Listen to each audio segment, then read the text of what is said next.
like you help cut the video once it's up, help cut that video and do snippets, like the short snippets.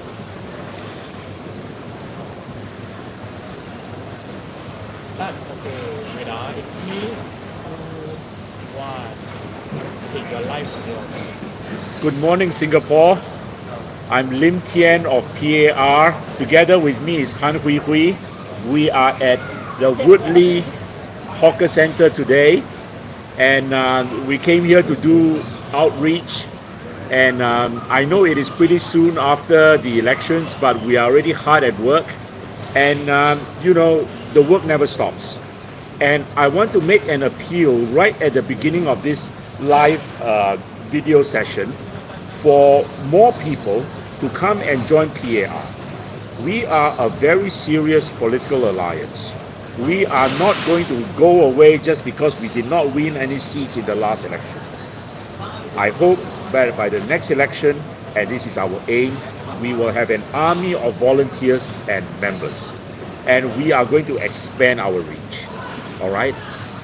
Hui Hui, can I ask you to say a few words? Hi everyone, good morning. My name is Hui Hui, and 3H means Housing, Healthcare and Human Rights. So today our team, not a lot of people, not more than the PAP, but definitely people are here to do walkabout with us, to help us distribute flyers. And the first thing is thank you to all the volunteers who came down, because they came down early, they helped to distribute flyers around the blocks here.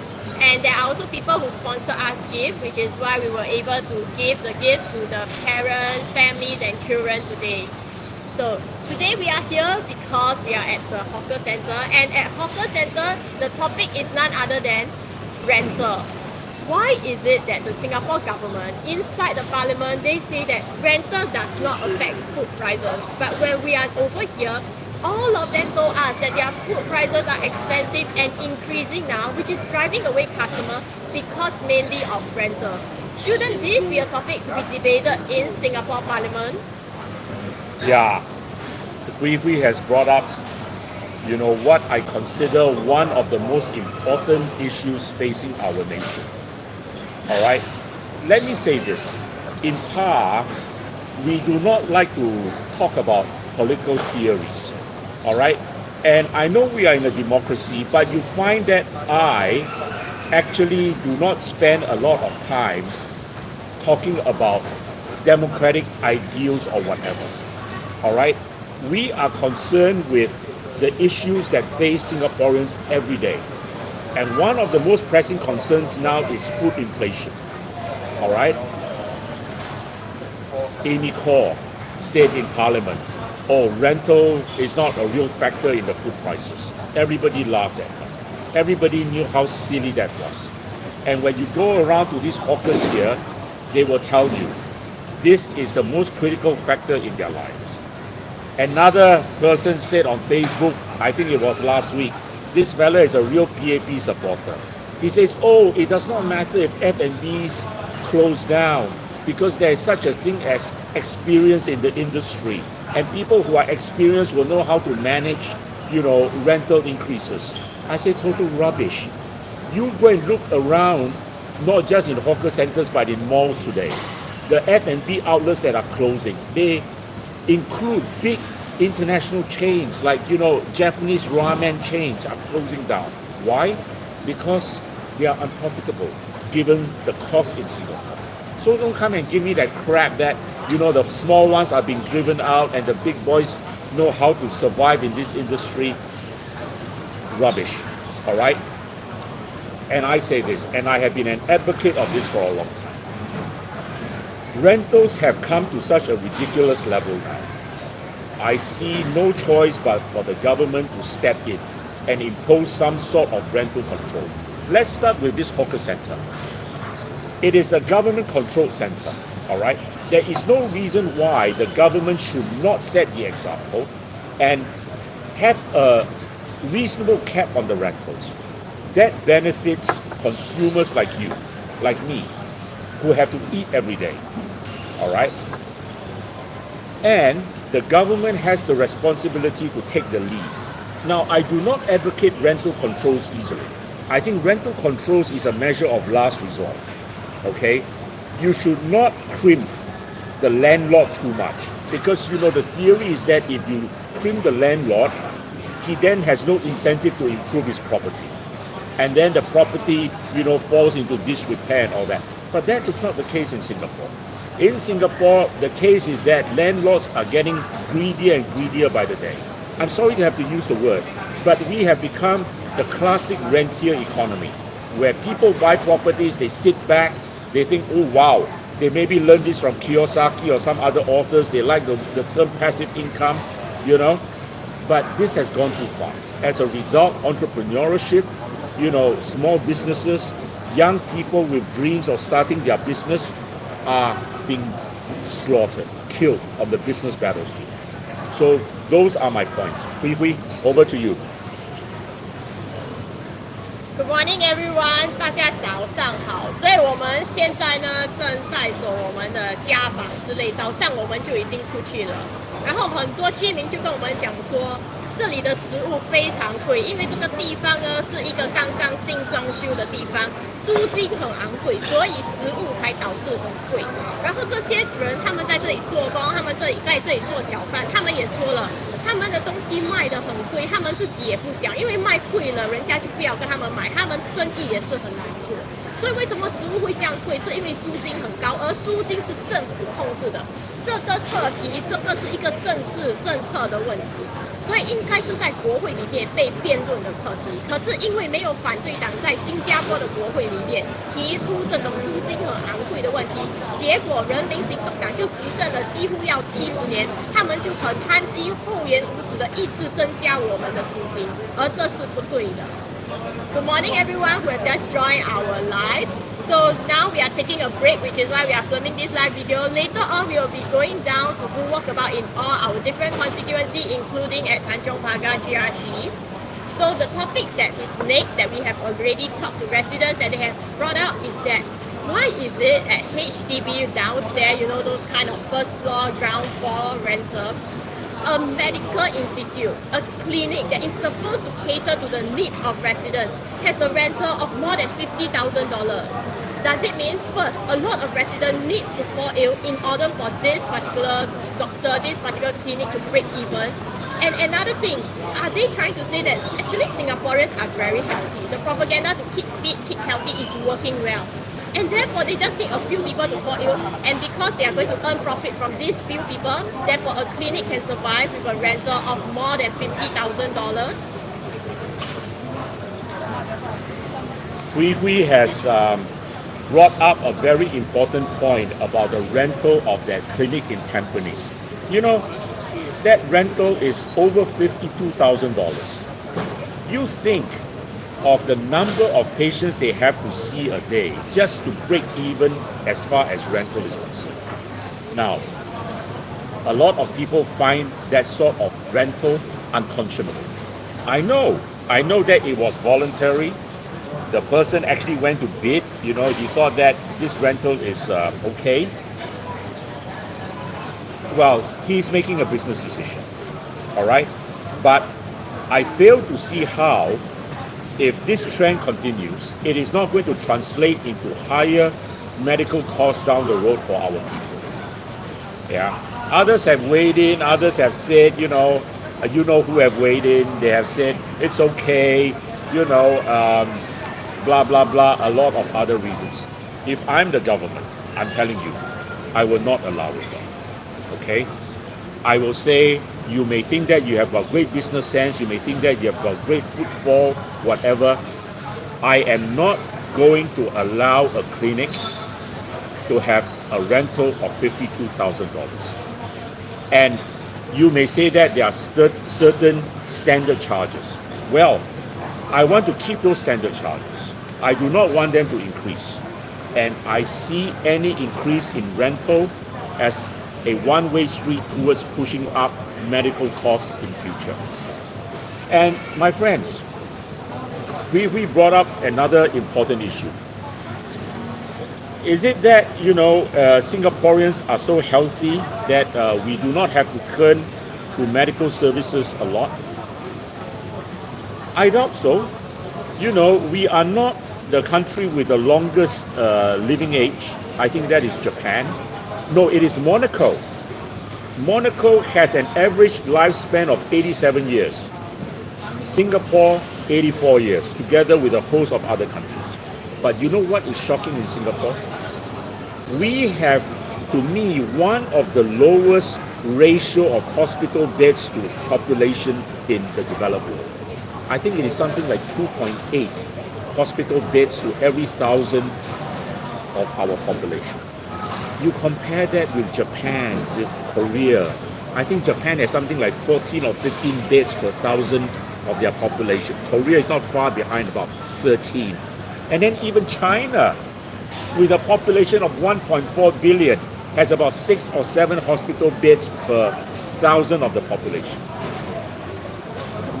I'm telling you, the PAP as a government is not spending a lot on medical care, all right?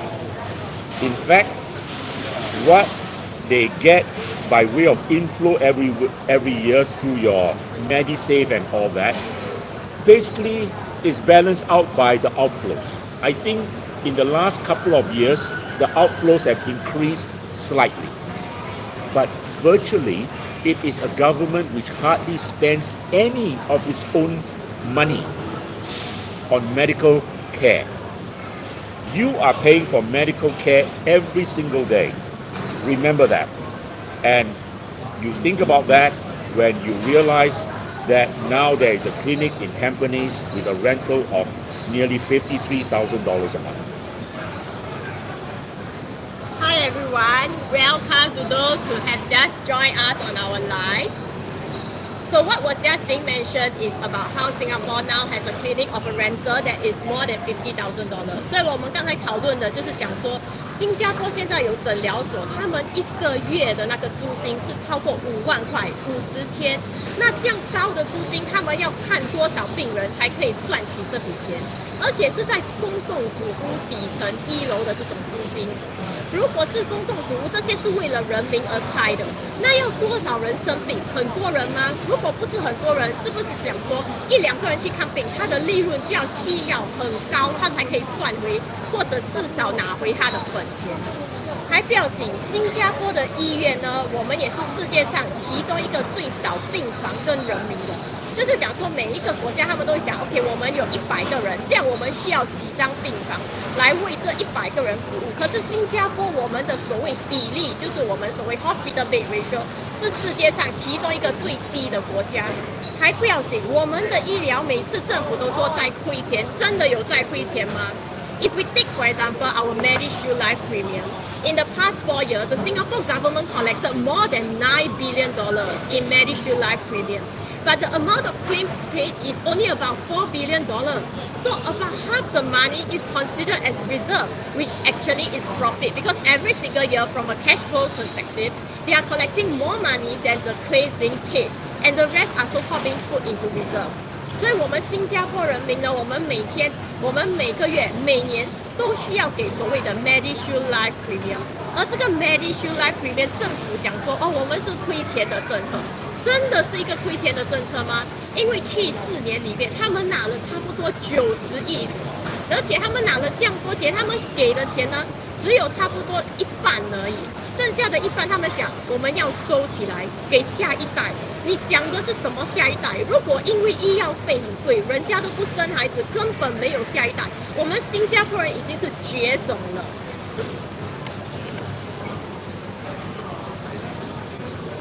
Yes, and my friends, you know, in the last election, just recently concluded, PAR came out with a proposal of free education, free healthcare for all Singaporean children. Now, many people, I think, were stunned or they balked at that because in Singapore, you know, people are taught that nothing is free. But my friends, I want you to think about this.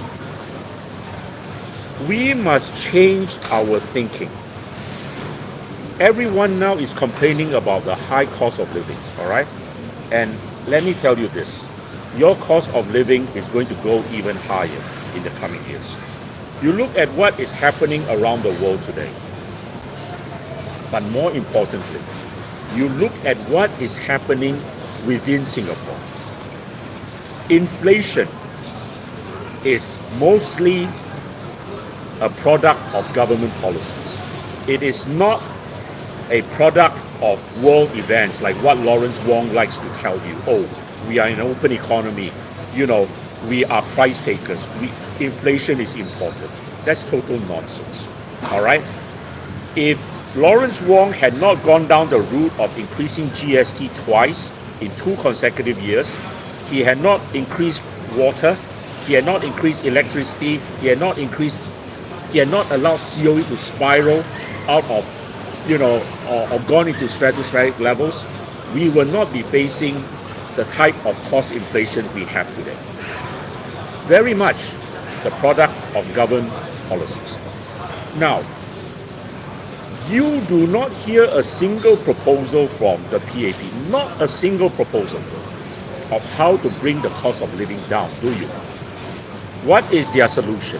Oh, we will give out more vouchers. We will give out more CDC vouchers. All right? We in PAR, we do not talk about vouchers because to me that is a shameful way, all right, to subsidize survivability.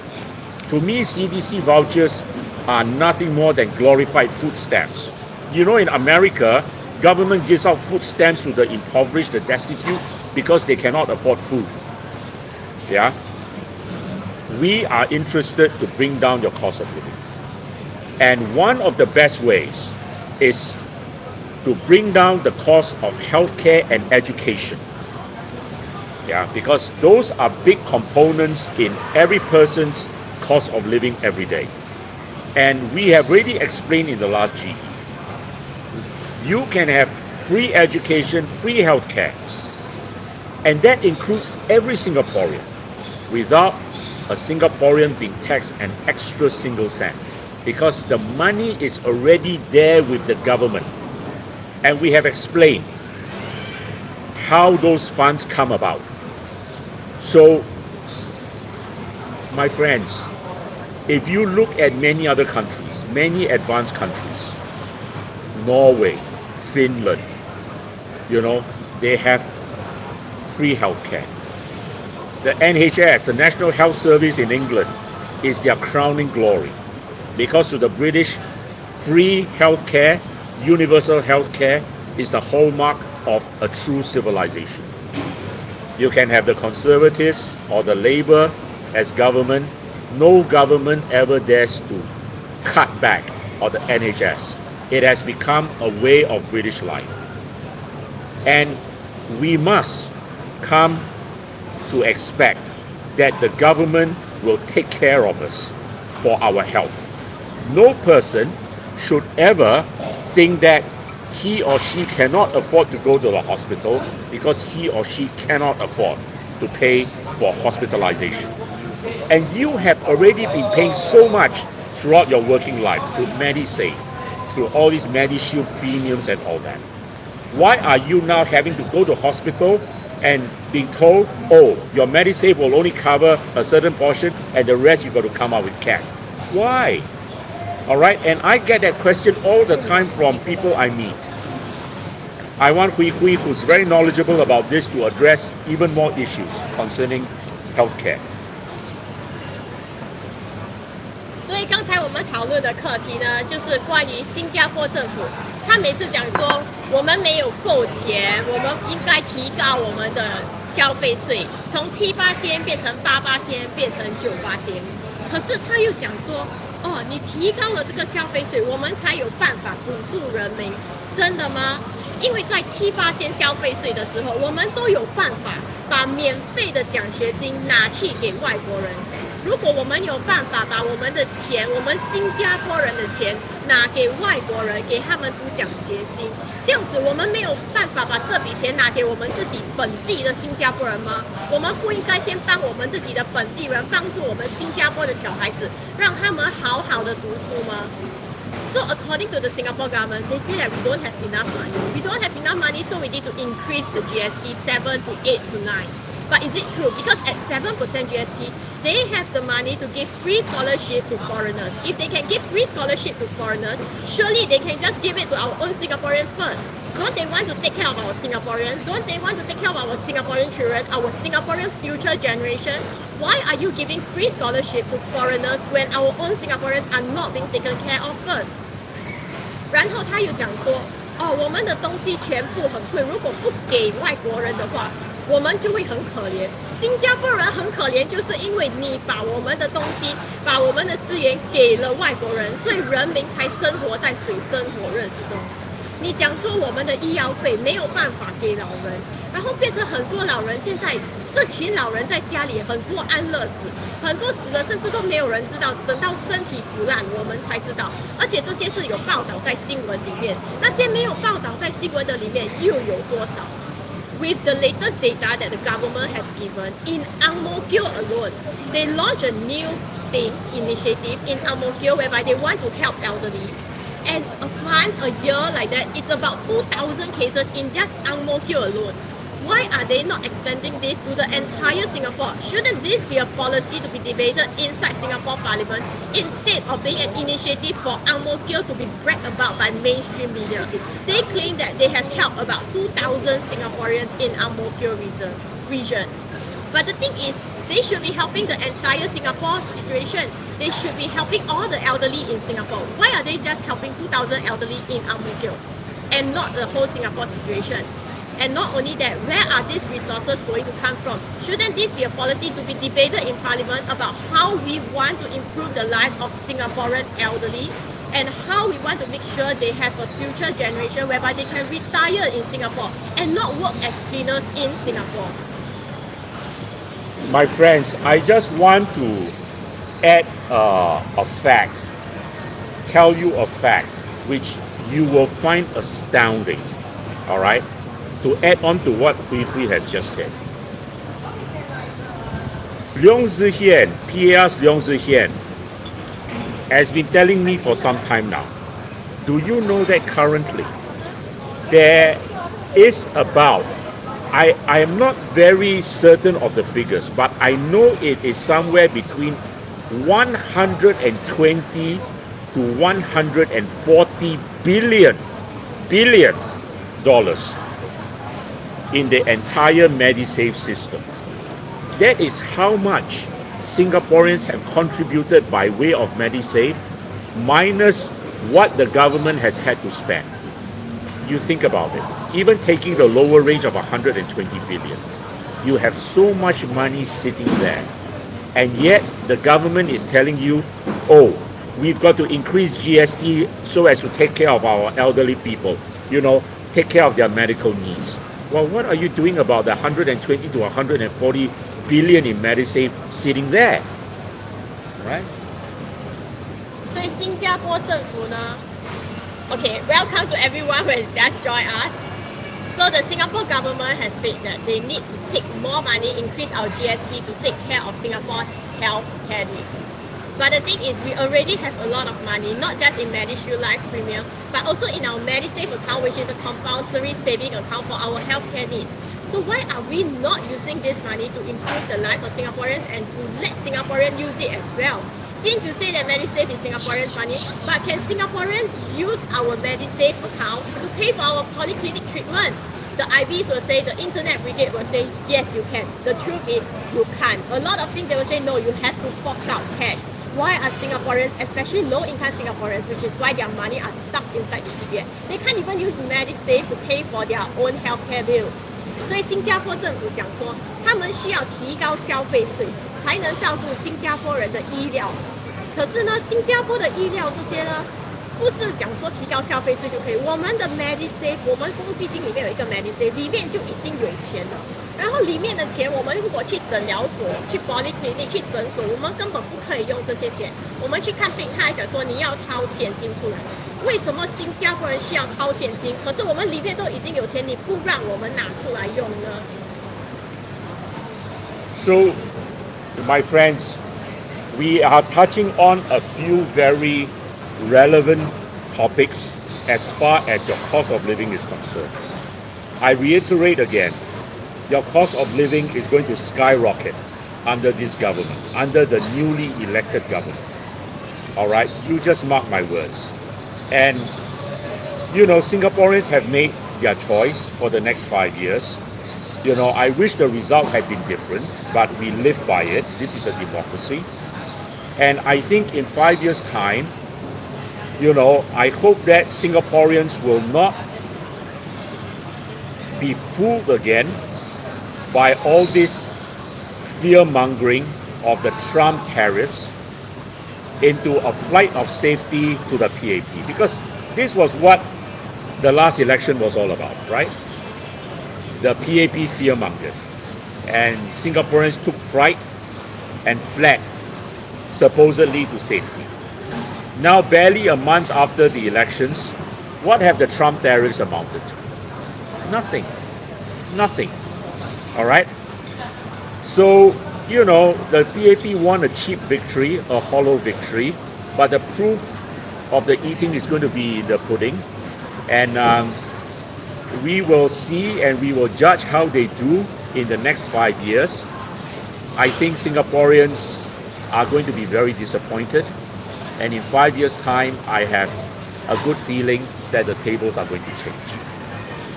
I think welcome to everybody who has just joined us. The reason why we are making this live video is because of the Attorney General demanding for $23,000, but there's still a shortfall of about $6,000 to $7,000, which is why we are making this video. But another topic that residents have actually talked to us about, because this is actually Woodlake MRT station and they have a new transport system that is coming up. A lot of people complained to us just now during our walkabout is that why is it that SMRT and SBS, they are earning profit every single year and yet they still want to increase our public transport fare? 所以每年呢，新加坡的 SMRT、我们的地铁、我们的 SBS、我们的巴士，每年他们都赚取很多的利润，几百万。可是他们还是贪得无厌的，不断的起我们的车费。为什么要这样起车费？What is Singapore Transport Minister going to do inside Singapore Parliament to increase our bus fare continuously, our transport fare continuously, or are they going to help improve the lives of Singaporeans? Because they are earning profit every month, every year, and yet they are still collecting more and more bus fares and transport fares. My friends, as a last topic, which I would like to address you in detail this morning, it is about jobs. It is a topic that I speak about non-stop. Because a job to a person is the ultimate symbol of dignity. Alright? A person must have a job if he is to have any dignity. I am not saying that if you are not employed, you know, you have no dignity. Don't get me wrong. But the way to elevate a person's life, a way to make him feel that he's protecting his family, he's providing for them, is to make sure that he has a good job. And it is a sad thing that in modern day Singapore, more and more Singaporeans are losing their jobs. And it is not only people in their 40s or 50s. I have come across so many young Singaporeans now who are losing jobs in their 20s. About 2 months ago, I had a very enlightening dinner with a very enterprising young Singaporean businessman. He had graduated from the Polytechnic with a diploma, and he went straight into business. He started his own nutritional company. And I asked him, I would just call him P, I wouldn't give his real name. I said, P, why did you not get a job? Why did you go into business? You know, he said the eye-opener for me was when one of my friends, my cohorts, lost his job at 23. I said, what? Yeah, he said he lost his job to a foreigner at 23 years of age. And then he said, I thought it is wiser if I were to start the business, struggle, and then, but at least I am self-sufficient. I don't have to depend on others for a wage. And today, he is successful, and he's building up his business, and I'm very, very happy for him. But my friends, This is one of PAR's cardinal principles, which we will never depart from, and which no other opposition party talks about. They can talk about various schemes of how to help Singapore workers and all that. But you know, the more schemes you come up with, the more you allow employers to game the system. You know, they came out with this fair consideration framework, which is total nonsense. All right, the employers put up an advert for two weeks. They say no qualified Singaporeans were found, and then they go off and hire foreign employees. Yeah, I will not be so lenient. In fact, under PAR, that employer has to show us, he has to show conclusive proof that there is no Singaporean in this country who is capable or willing of doing that job. All right? And you know, this is not a funny topic. This is not a topic for jokes. With the AI revolution now sweeping the world, all right, you are going to have fewer and fewer jobs availability. And do you even want those few jobs to go to foreigners? Yeah? You know, in the 90s, I'm old enough, in the 90s, America made an economic recovery. But they call that economic recovery the jobless recovery. Because even though the GDP started growing again, there were very few job openings.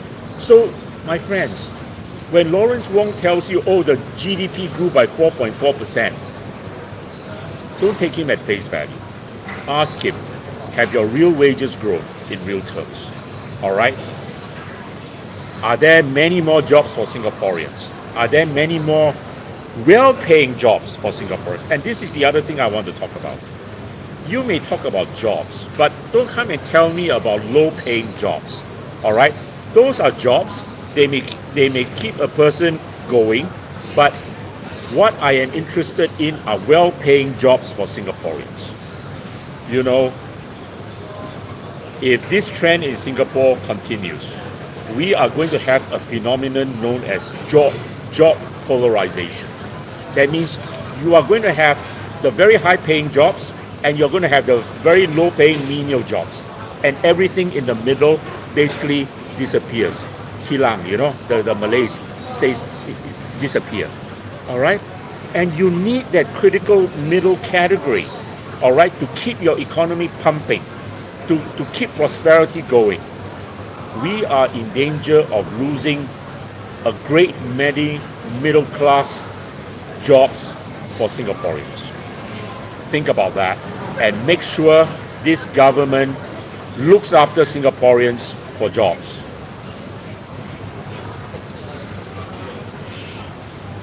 Hi everyone, so we have come to the end of what we have talked about today because we need to go and continue our walkabout already. 所以大家好，谢谢你们来早上起来就来看我们，然后等一下我们要去走我们的街访了。今天我们还会去很多不同的地方，然后很多老板也说好像丹中帕加有哇啦哇啦，他讲说老板讲说要倒了，要关闭了，甚至是在海峡时报里面也有登出来。我们会去跟这里的人采访他们接下来的下一步会要做什么。So we will be continuing our walkabout. Thank you to everyone who woke up and watched us, and thank you to our volunteers who came down. As well as people who want to visit us later, to meet us later, you can just call us. Our contact numbers are online. You can let us know where you are and we will tell you where our exact location is so that we can meet up, have a chat. There are places like Wala Wala in Tanjong Pagar GRC that is shutting down. It's even published on the Straits Times. So we will be going to these places to talk to residents on what are their future plans, etc. Thank you for all of you for waking up early in the morning. Have a great weekend. Thank you for joining us. Happy Father's Day to everyone. Happy Father's Day. Have a good day. Bye-bye.